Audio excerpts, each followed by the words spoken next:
আমার স্বামীর পরকীয়া যেদিন প্রথম আমার কাছে ধরা পড়ে সেদিন আমি কান্না করিনি, বরং কোমল কণ্ঠে তাকে জিজ্ঞেস করেছিলাম, আচ্ছা বলো তো আমার কি ঠিক পরিবর্তন করতে হবে? কি পরিবর্তন করলে তুমি অন্য নারীর কাছে ফিরে আসবে? আমার কাছে মনে হয় আমি কোথাও নিশ্চয়ই তোমার মনের মতো না, তাই তুমি আমাকে পছন্দ করছো না। তুমি বললে আমি নিজেকে শুধরে নেব। এর উত্তরে সে কি বললো জানেন? তুমি একজন ভার্সিটি প্রফেসর, কিন্তু তুমি থাকো ভীষণ সাদামাটা, আর সেটা আমার মোটেও পছন্দ না। আমি শুনলাম আমার স্বামীর সমস্যাটা। আমি মনে মনে ভাবলাম হয়তো আমার সমস্যা। আমি একজন প্রফেসর, আমার যে সব দিকে ঠিক থাকবে এমন কিন্তু না।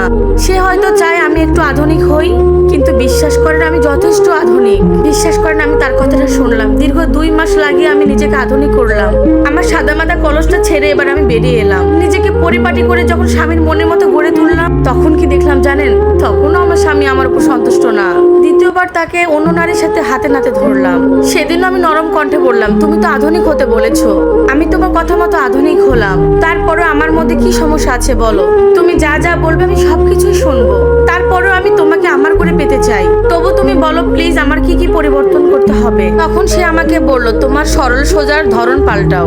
আমার প্রতি এত প্রীতি ভালোবাসা এগুলো ছাড়ো, এগুলো আমার বিরক্ত লাগে। মানে আমি তাকে অনেক ভালোবাসি, এটা তার বিরক্ত লাগে। খুব সহজে সেটাও মেনে নিলাম। স্বামীর কথা বদলে ফেলাম, স্বামীর প্রতি শ্রদ্ধা ও ভক্ত।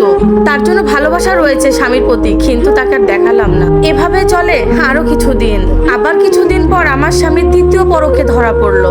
এবারও তাকে রাগ দেখালাম না, এবার একটু ভারী কণ্ঠে তাকে বললাম, আমি তো নিজেকে বদলে ফেললাম বহু কষ্টে, তুমি কেন বদলালে না? তুমি যা যা বলেছিলে ঠিক সেভাবে আমি নিজেকে গড়ে তুলেছি, কিন্তু তাতেও তোমার মন পেলাম না। কিন্তু কেন? আচ্ছা আমার দোষটা কোথায় একটু বলো। তখন সে রেগে কি বললো জানেন? আমার তোমাকেই পছন্দ না। তুমি আমার আশেপাশে থাকলে তোমার অতিরিক্ত ভালোবাসা দেখলে আমার দম বন্ধ হয়ে আসে। একটা স্বামী এতবার পরকীয়া করা ধরা পড়ার পরেও একটা স্ত্রী কিভাবে এত শান্ত থাকে? তুমি আজও সত্যি তো আমাকে ভালোবাসো? তুমি যদি সত্যি আমাকে ভালোবাসতে তাহলে অন্য নারীর সাথে দেখলে তুমি রাগ হতে। আচ্ছা বলো তো একবারও কি রাগ দেখিয়েছো তুমি? বিশ্বাস করো আমি না তুমিটাকে পছন্দ করি না। একটু তো রাগ দেখাতেই পারো। সাধারণত আর 5টা মেয়ের মতো তুমি রাগ দেখাতে পারো না? সে চিৎকার করে করে কথাগুলো বলতে লাগলো। তার এই চিৎকারের কথাগুলো শুনে আমি হাসলাম। তখন আমি কোমল কণ্ঠে বললাম, হ্যাঁ আমি রাগ দেখাতেই পারি। রাগ দেখাইনি কেন জানো? ভালোবাসার মানুষকে কখনো রাগ দেখিয়ে ভয় দেখিয়ে বেঁধে রাখা যায় না। তাকে আদর দিয়ে ভালোবাসা দিয়ে আগলে রাখতে হয়। আমিও তো রক্ত মাংস করা একজন মানুষ। আমার ভিতরে রাগ কষ্ট অভিমান সবকিছুই আছে। আমি চেয়েছিলাম আমার ভালোবাসা দিয়ে তোমাকে ফিরিয়ে আনবো, কিন্তু দিন শেষে দেখলাম ব্যর্থ চেষ্টা করেই গেলাম।